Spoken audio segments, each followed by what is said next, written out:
She should not have been in that room. Every soul present knew it, and not a single one of them had the courage to say it to her face, except one. The year was 1847. The drawing room of Whitmore Castle had been arranged, as it always was for formal assessments, with the kind of deliberate precision that announced power without needing to speak a word. The chairs along the east wall were upholstered in deep burgundy velvet, each one occupied by a candidate of suitable birth and adequate connection. The fireplace at the far end burned low and steady, casting the room in amber warmth that smelled of applewood smoke and the particular dry sweetness of beeswax candles that had been burning since morning. On the mantelpiece, a French ormolu clock ticked with the slow, unbothered confidence of something that has never once been told. It does not belong. Vivian Calloway sat at the end of the row. She was 23 years old, the daughter of a disgraced cartographer, and she had arrived at Whitmore Castle that morning on a hired coach that had smelled of wet wool and axle grease. She wore a dress of deep gray wool, high-necked and properly pressed, which she had aired out the night before and hung carefully over the back of her single good chair. Her gloves were white, clean, and had been mended twice at the left thumb with thread that was almost but not quite the same shade. She had hoped no one would notice. 3 people already had. Her hands rested in her lap. Still. Deliberate. She had taught her hands stillness the same way she had taught herself Latin, through repetition, through discipline, through the understanding that in rooms where you did not belong, the body that gave nothing away was the body that survived. She had come because of a letter. 6 weeks earlier, a courier bearing the Whitmore seal, a falcon mid-dive, wings flat against its body, talons spread open, had knocked on the door of her 2-room lodgings on Cavendish Lane and presented her with a formal summons. The letter informed her, in the clipped and bloodless language of a state administration, that her application for the position of language tutor to Lady Isolde Whitmore, aged 7, had been received and reviewed. She was to present herself at Whitmore Castle on the 14th of October, at precisely 10 o'clock in the morning, dressed appropriately, and prepared for a formal examination before the estate's appointed administrator, one Mr. the Fenwick Prawl. Vivian had read the letter 4 times. Then she had folded it along its original creases, placed it inside the cover of her French grammar, the one with the cracked spine and the annotation in her father's handwriting on the first page, and spent the following 6 weeks preparing as though her life depended on it. Because in the way that mattered most, it did. She spoke 6 languages: English, French, Latin, Italian, Classical Greek, and Ottoman Turkish, which she had taught herself from a water-damaged grammar book found among her late father's belongings, supplementing it for 2 years through written correspondence with an elderly Greek scholar named Professor Dmitri Vass, who had corrected her errors in careful red ink in exchange for her help translating English navigation charts. But she had never set foot in France or Italy or Greece or Constantinople. But she had read everything she could find, in every language she could access, since the age of 9, when she had first understood that books could take you to places that the circumstances of your birth could not. The other 13 candidates in the room had not read everything. She could tell, not unkindly, simply accurately, the way you can tell after enough time in libraries who has spent time in them and who has merely passed through. They were, to a woman, the daughters of colonels and clergymen and minor landed gentlemen. They wore dresses that had not been mended. They carried calling card cases of silver and ivory. 2 of them knew each other from a finishing school in Bath and were communicating in the small, yet precise language of shared glances that only people who have grown up in the same world can speak. They were perfectly pleasant.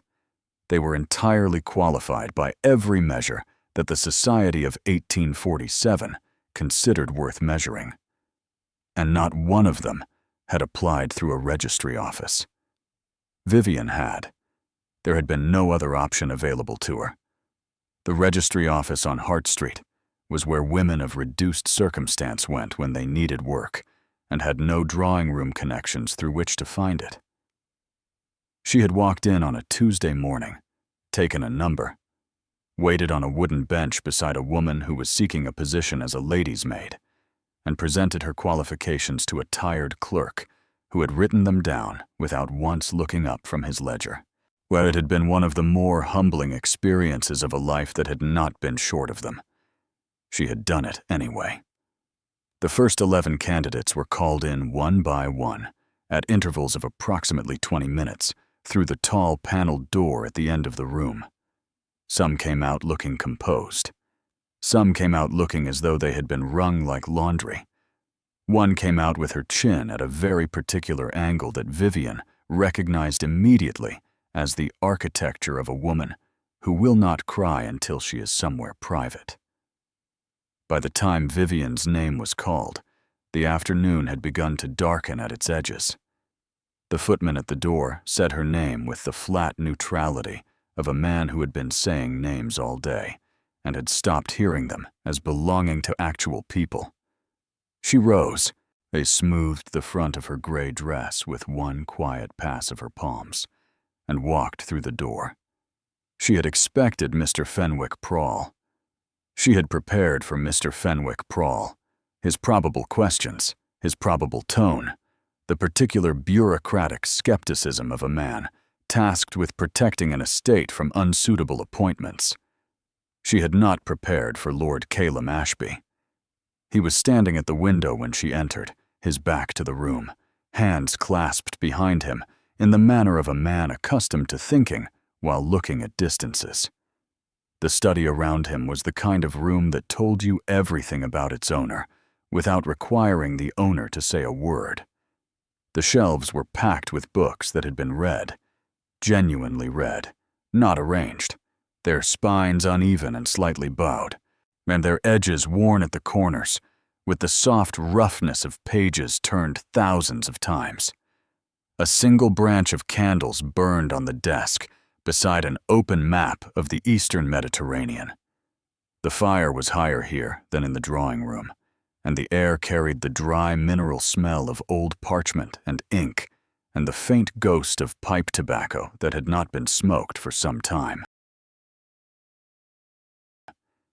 He turned. He was perhaps 30. Dark-haired. The kind of face that would have been called handsome if it ever fully relaxed, which it gave no immediate indication of doing. He wore a dark coat, no decorative orders, no ceremonial anything, just the quiet, absolute self-possession of a man who had never needed ornament to establish who he was in a room.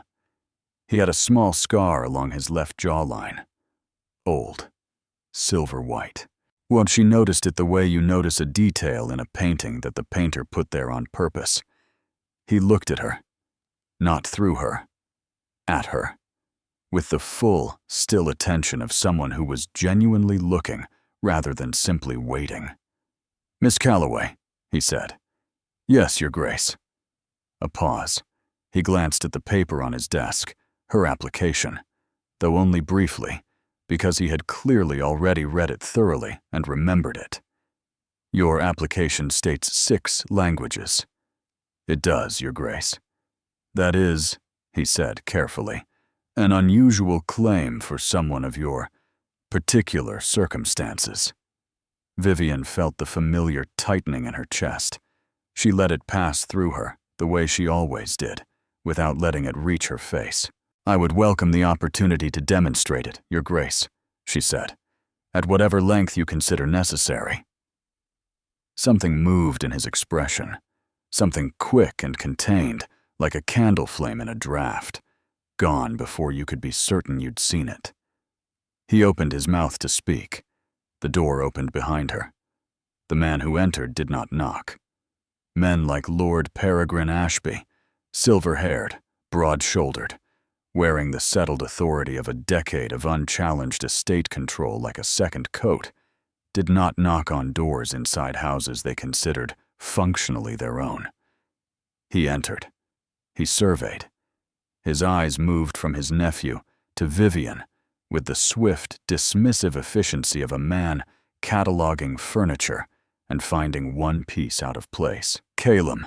His voice was smooth and unhurried, not the way very certain people's voices always are.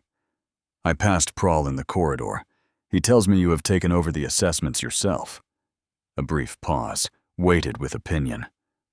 I see the registry candidates have been admitted as well. Lord Calum said nothing. He watched his uncle with an expression that revealed precisely nothing. Lord Peregrine turned his gaze back to Vivian. He looked at her gloves, at the mended thumb, at the gray dress that had been pressed 4 years running. He completed his assessment in approximately 4 seconds. She is a cartographer's daughter, he said to Calum, as though Vivian had ceased to be present the moment he decided she was not worth addressing directly. No family of standing, no connections of use to this household. No business being considered for a position of this proximity to Lady Isolde. He gestured toward the door with the casual authority of a man redirecting a housemaid. Send her home, Calum. The bold girl is waiting. Colonel's daughter. Studied in Paris. That is the appropriate appointment. The room went absolutely still. The ormolu clock on the mantelpiece ticked once, twice. Vivian did not move. She did not look at the carpet. She did not adjust her gloves, or smooth her dress, or perform any of the small, involuntary gestures of a person absorbing a blow. She kept her eyes on Lord Calum Ashby, and she waited, with the particular patience of someone who has been waiting their entire life and has learned to do it without showing the cost. Because Lord Peregrine Ashby had not said anything that had not been said to her before, while in various rooms, by various men with various rings on their fingers, and various certainties about what she was and was not worth.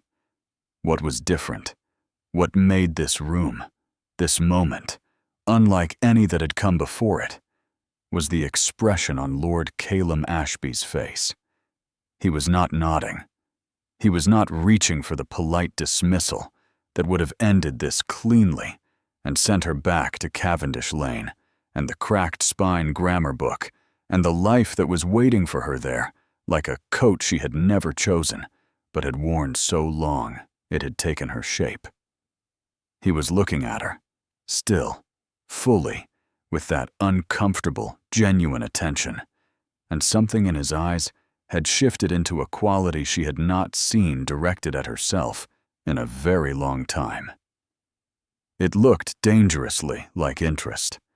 Lord Peregrine Ashby was not accustomed to waiting, but he stood near the doorway of his nephew's study with the particular stillness of a man who has issued a command and is now engaged in the formality of watching it be carried out. His hands were clasped behind his back.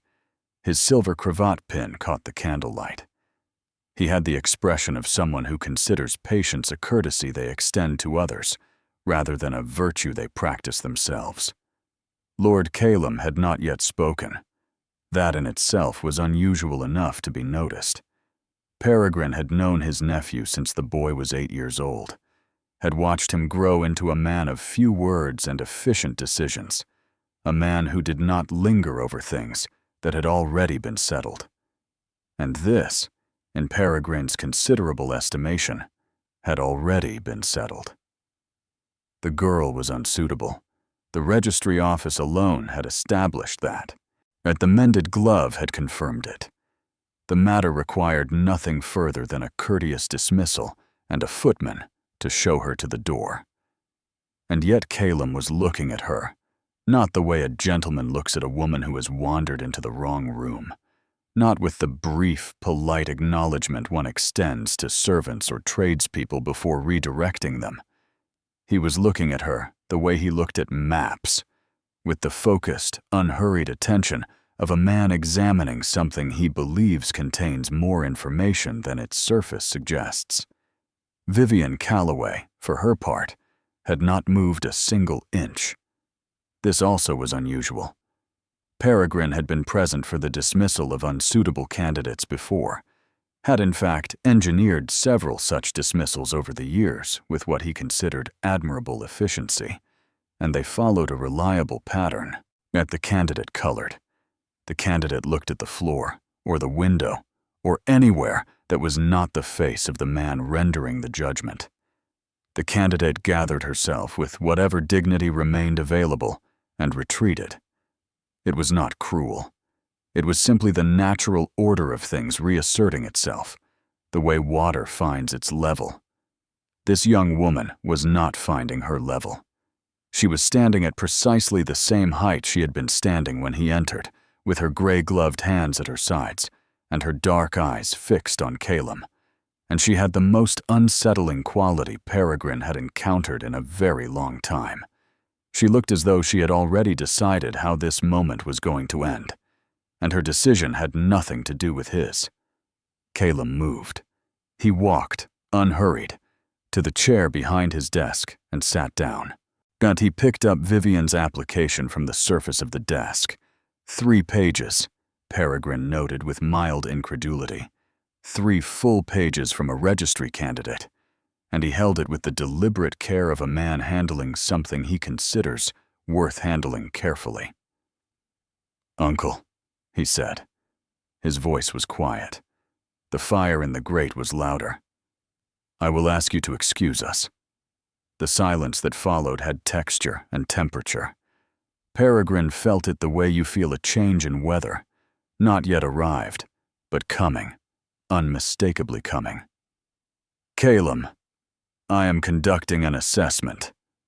Calum looked up from the papers then, and his eyes were perfectly level and perfectly calm, which Peregrine recognized from long experience as the expression his nephew wore when he was at his most immovable. "I will call for you when I am finished."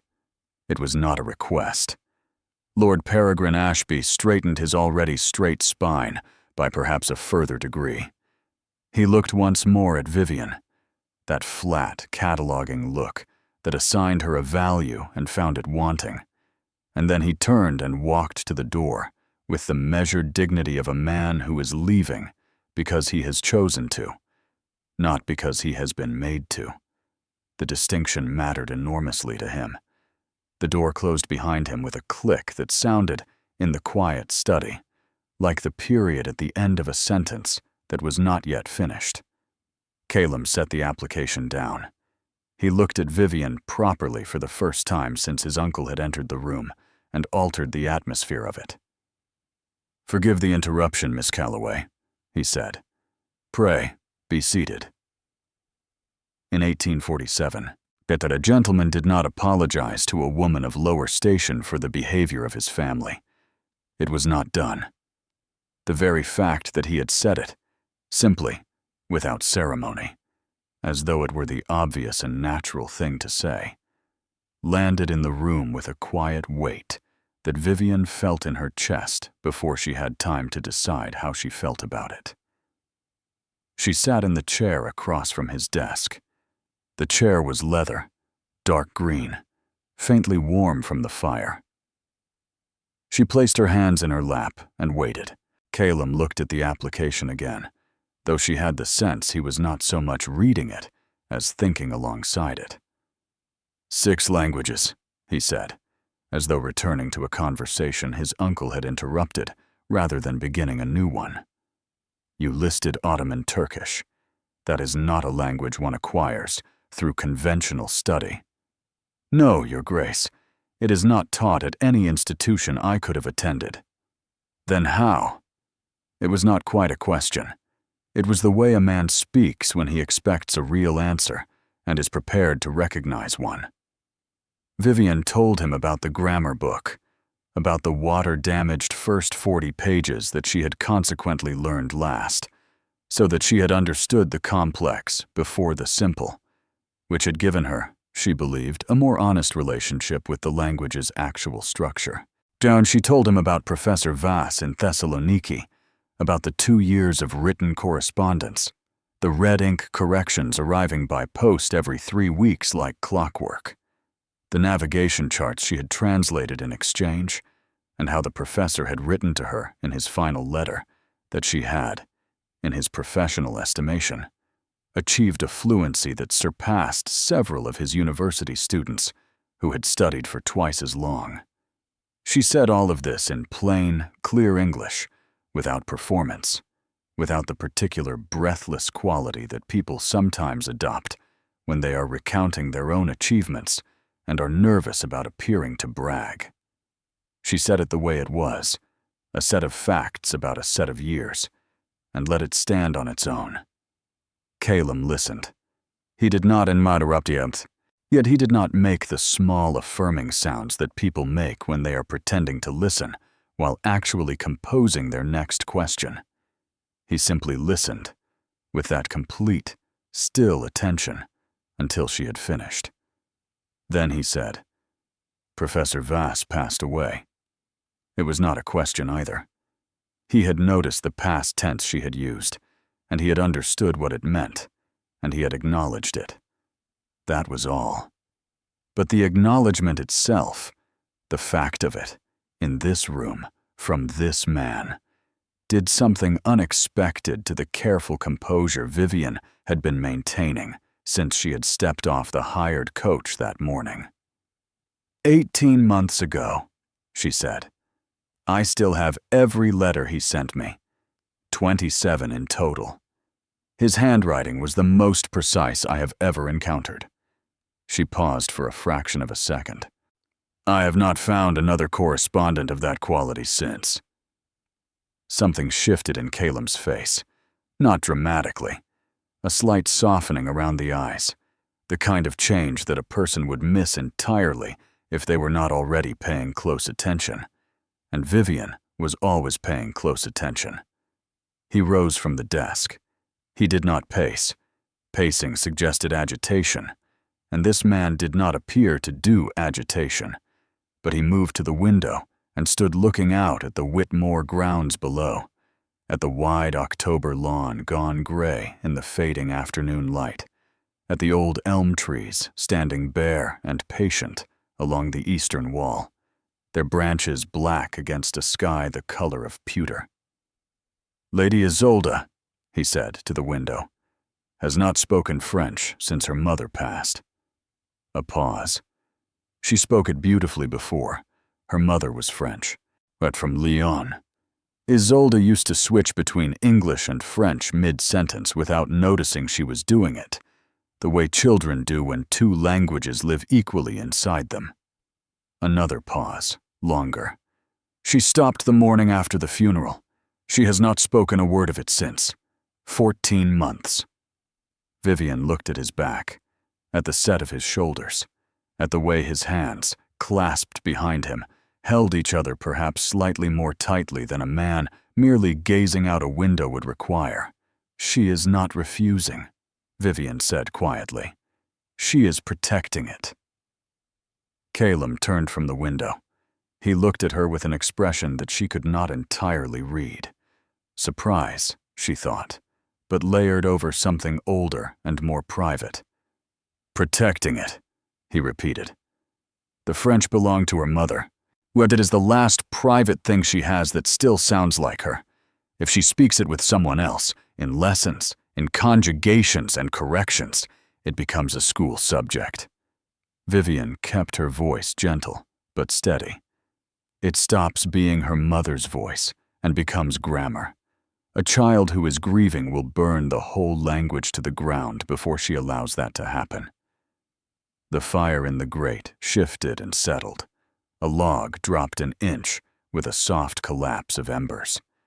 Calum Ashby stood very still in the middle of his study, in the amber candlelight, with the Eastern Mediterranean map open on his desk and the cold October evening pressing against the glass behind him. And he looked at Vivian Calloway, the cartographer's daughter in the mended gloves, who had arrived on a hired coach and applied through a registry office, and had no family of standing, and no connections of use, with an expression that had traveled a very long distance from the precise, assessing look he had worn when she first walked through his door. "How do you know that?" he asked. His voice was lower now. The formality in it had not disappeared, but something behind it had opened, the way a window opens. Not wide, not dramatically, just enough to change the air in the room. Vivian looked at him for a moment before she answered. "Because I did the same thing with my father's maps," she said. "After he died, I could not look at a single one for 11 months. They were his language, and I was not ready to let them become merely geography." The clock on the mantelpiece ticked. The candles burned. Outside the tall windows of Whitmore Castle, the October evening settled over the grounds like a gray wool blanket, unhurried and complete. Lord Caleb Ashby, 5th Duke of Whitmore, looked at the young woman sitting across from his desk and said nothing for a long moment. When he finally spoke, his voice carried the careful, deliberate quality of a man choosing words the way a man chooses footing on uncertain ground, not timidly, but with full awareness of what a wrong step costs. "Miss Calloway," he said, "I wonder if you would consent to meet Lady Isolde before a formal decision is made." In the language of 1847 aristocracy, this was not a small thing. A formal decision had protocol.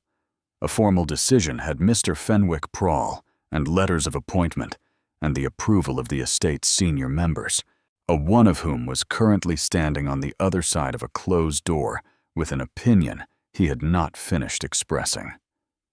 To step outside that protocol, to bring a registry candidate directly to his daughter before the process had concluded, was the kind of thing that would be noticed, discussed, and judged in every drawing room connected to the Whitmore name within a fortnight.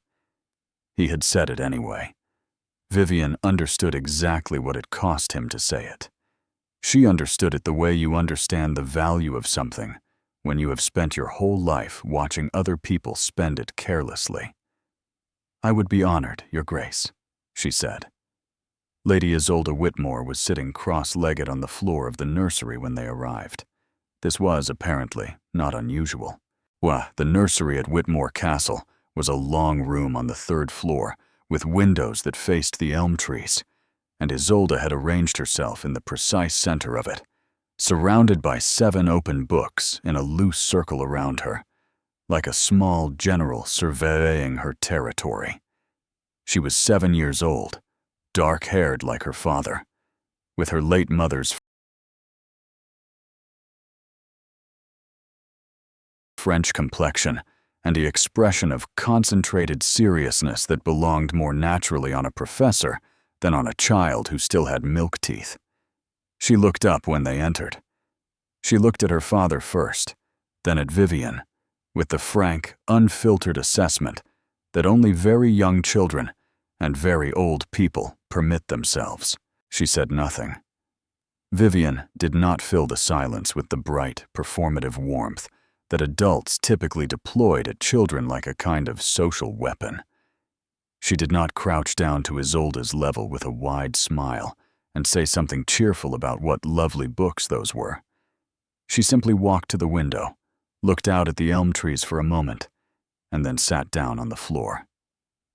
Not in a chair. On the floor.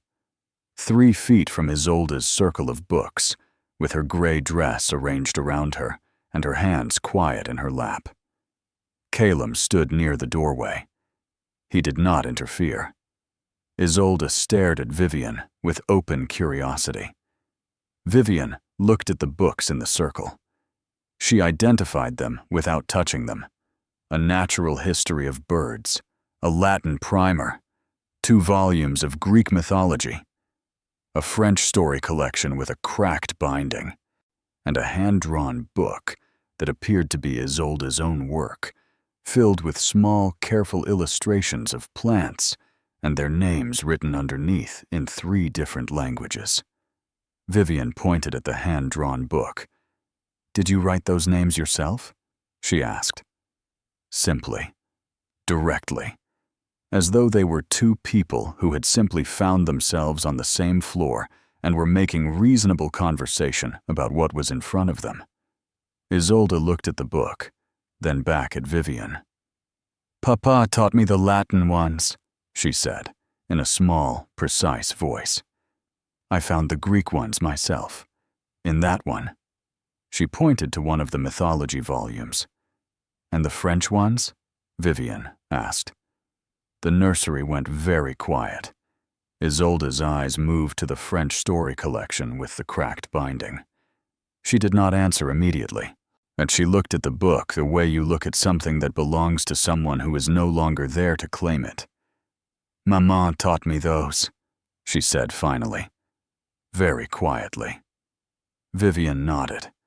She did not say she was sorry. She did not rush to cover the moment with comforting noise.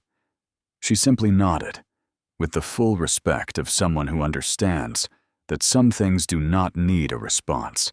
They only need to be heard. Then she said, equally quietly, "My father taught me to read maps. I could not look at a single map for nearly a year after he died.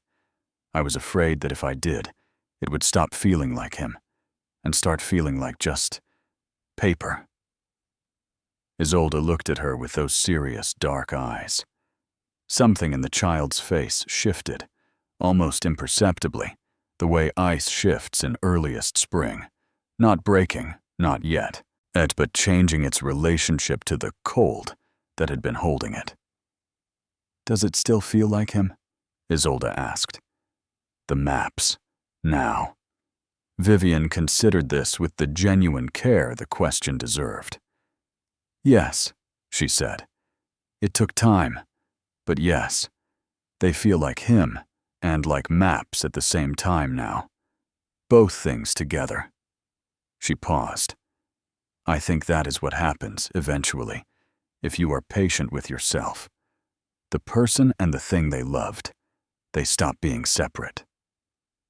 Isolde was quiet for a long moment. Then, with the sudden, decisive movement of a child who has made up her mind about something, she picked up the French story collection and held it out toward Vivian. It was, in the careful social architecture of 1847, an extraordinary gesture from a 7-year-old girl. It was an offering. It was permission. It was the small, but trembling opening of a door that had been shut for 14 months. Vivian took the book with both hands, with the same care she would have given something irreplaceable, because she understood that it was. At the doorway, Lord Calum Ashby watched his daughter hand that book to a near stranger and felt something loosen in his chest that had been pulled tight for so long he had forgotten what it felt like to breathe without it. 3 months passed. The elm trees along the eastern wall lost the last of their leaves and stood bare through November and December. And then January arrived with hard frost and white mornings and the particular silence of a great house in winter. And inside that silence, something that had been broken began, room by room and day by day, to find its way back toward whole. Isolde began speaking French again, not in lessons, not with conjugation exercises and vocabulary lists. She began by reading aloud from the French story collection, just to Vivian, in the nursery, on Tuesday and Thursday afternoons. Quietly at first, then with more confidence. Then, one morning in December, she came to breakfast and said something to her father in French without appearing to notice she had done it.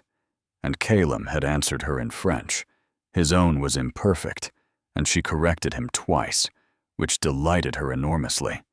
And by the time the footman arrived with the tea tray, the two of them were arguing cheerfully about the proper pronunciation of a word. And the nursery sounded, for the first time in over a year, like a place where people were genuinely alive inside it. Vivian witnessed this from the doorway. She did not go in, and that moment belonged to them.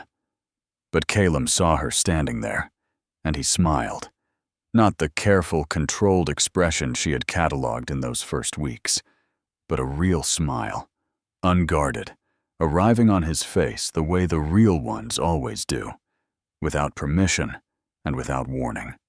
She looked away first, because in 1847, a woman of her position looked away first. But she was smiling when she did it, and the corridor wall she was looking at did not deserve the quality of smile she gave it. By February, Calum had begun finding reasons to review Isolde's lesson plans personally, daily, in the nursery. At the same hour, Vivian was present. Mr. Fenwick Prawl noticed. The housekeeper noticed. Lord Peregrine Ashby noticed most of all, and said so. Twice, in terms that left nothing ambiguous about his opinion. Calum listened to his uncle's opinion with perfect courtesy, and then continued exactly as he had been. On an evening in late February, when Isolde had been put to bed, and the castle had settled into its nighttime quiet, Calum found Vivian in the library, returning 3 books she had borrowed. The fire was low. The candles were fewer. The room smelled of old parchment and beeswax and the dry winter air coming off the stone walls. He stood in the doorway for a moment, then walked in, because he was a man who had learned, at considerable personal cost, that standing in doorways was no substitute for walking through them. "Miss Calloway," he said, "Your Grace." He was quiet for a moment, yet in that way of his that was not awkward but simply honest, the silence of a man making sure he said what he actually meant, rather than what was merely safe to say. "I owe you a considerable debt," he said. "You gave my daughter back her mother's language. You gave her—" He paused, and for just a moment the careful composure shifted, and the real man underneath it looked out. "You gave her back her laugh." I had not heard it for 14 months. I had begun to be afraid I never would again. Vivian set the last book on the shelf. She turned to face him. "Lady Isolde gave it back herself, Your Grace. I only sat on the floor with her." "You sat on the floor of the nursery," he said, and there was something warm and quietly amazed in his voice. "In your best dress, on the day of your formal interview, but for a position that my uncle had already decided you would not receive. You did it because it was the right thing to do for a grieving child. Not because it would help your chances, not because anyone was watching." He looked at her steadily. "I was watching, Miss Calloway. I have been watching since the moment you walked through that door and stood your ground with more dignity than half the peerage of England." The fire shifted in the grate. Somewhere in the castle, the old French ormolu clock struck 9. Vivian looked at this man, with his old scar, and his precise jaw, and his love for his daughter, that ran so deep it had nearly drowned him when he could not reach her, and she felt something she had been carefully, sensibly, responsibly not feeling for 3 months, step quietly forward and refuse to be put back. "Your Grace," she said very carefully, "I wonder if you are saying something that, if said clearly, would require a rather different kind of conversation than the ones we have been having." The corner of his mouth moved, and then, fully, warmly, with the complete surrender of a man who has been serious for far too long and has just remembered that he does not have to be, he smiled. "I am," he said. "I believe I am." He took 1 step closer, proper, measured, at the step of a man who does things correctly, even when his heart is doing them first. And I would very much like to have that conversation, Miss Calloway, if you are willing. The library was warm. The candles burned soft and gold. Outside the tall windows of Whitmore Castle, the February night was cold and clear and full of stars. "I speak 6 languages, Your Grace," Vivian said. "I am certain we can find the right words." If Vivienne's story touched your heart, give this video a like and share it with someone who still believes in quiet, dignified love.